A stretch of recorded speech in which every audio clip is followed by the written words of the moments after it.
as well.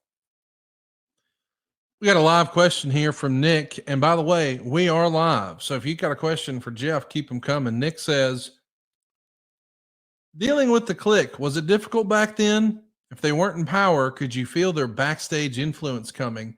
Man, there's a lot of talk about that as wrestling fans get together and commiserate online. What power and what stroke and what influence did the Kliq have? Is that much ado about nothing? Is it just business as usual? Or were they really the power brokers of WWE, Jeff? Look, Vince respects folks that are straight up. I would say straight up because Sean liked to party. We all like to party and all that. So you can't say that we always wore our business hat. But it was, putting our man. The industry has changed so much, and I'm not going to say that. Look, it always changes. It changed from the '90s era to the '80s era, but the independent contractor, if you will, the mentality is that Jeff Jarrett is my business, and hey, Vince, we're working together in partnership.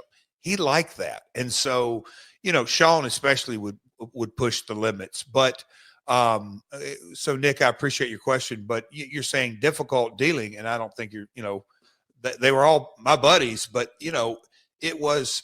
Look, if Brad had, you said if they weren't in power. Look, Brad had power. Taker had power. The higher up the card you go, the more quote unquote power you have. But as history tells the story, truly the ultimate power lies within the people.